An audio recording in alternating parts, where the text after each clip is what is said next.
एक दूसरे को धर्म के विरुद्ध, जैसे जब तक ब्याह नहीं हुआ तब तक बच्चा या बच्ची को ब्रह्मचर्य रहना चाहिए। ये बड़े आनंद की बात होगी, आप रख के तो देखो। अगर आप ब्याह तक ब्रह्मचर्य रहे तो आपकी गृहस्थी ऐसी फली फूलेगी, आनंदमय होगी, देख लेना। अब जैसे गेहूं गलेथ में हो, गलेथ माने होता है कि बाली निकल रही है, फूल उसमें छोटे छोटे आ रहे हैं, अब उस फसल को काट लो, कुछ नहीं मिलेगा। महीना 2 महीना रुको, उसको दाना पड़ने दो, परिपक्व होने दो, फिर अन्न राशि लग जाएगी। ऐसे ही ये ब्रह्मचर्य है। जो बाल्यावस्था से यौवन अवस्था तक अपने ब्रह्मचर्य का नाश करते रहते हैं, वो गृहस्थी लायक ही नहीं रह जाते।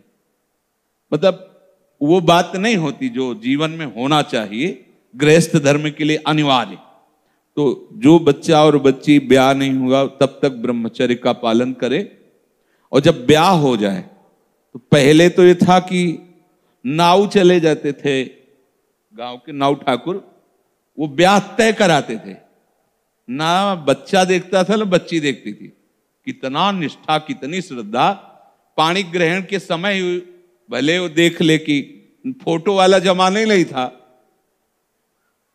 कभी किसी को जाना हो तो अपने लोगों में, वहां शहर जाकर के वो पर्दा वर्दा लगाए होते थे, बैठ जाओ, वो जैसे कहीं जरूरत पड़ी उसमें। ऐसे मोबाइल ही नहीं था पहले की बात। कितनी श्रद्धा विश्वास, कैसा है रंग, गोरा काला, स्वभाव, कोई मतलब नहीं। माता पिता या कोई तय करे आए, जब पाणी ग्रहण हुआ उसी समय स्वीकार कर लिया कि आजीवन निर्वाह करना है, चाहे जैसे स्वभाव वाला हो, चाहे। बड़ी पवित्रता गृहस्थी में देखी गई, बड़ी पवित्रता, बड़ा जीवन।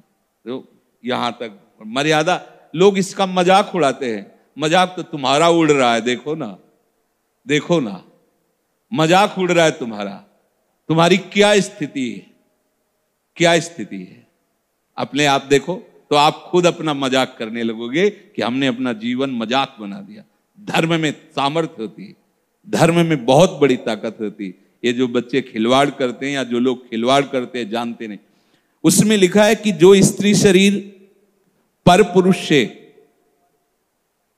ऐसा कुछ संबंध करती है तो लोहे की तपती हुई पुरुष शरीर या स्त्री शरीर जो परस्पर ऐसा, उसमें कल्पों तक मरना है नहीं। कितना दाह होगा।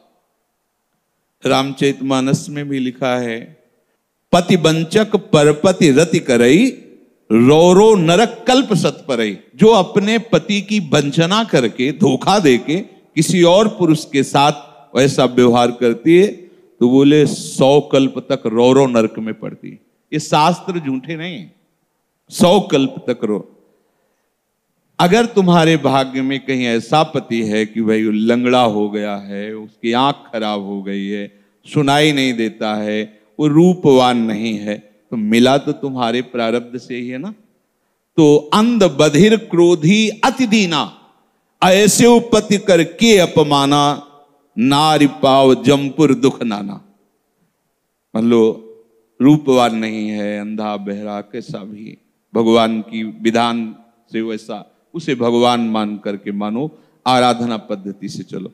अगर पुरुष अपनी पति का जो भाव स्वीकार किया है उसका त्याग करके धोखा देकर दूसरी किसी स्त्री से, ऐसा घोर नरक का अधिकारी होता है वो। अगर ऐसा तो व्यभिचारी की बहुत बड़ी दुर्गति होती है।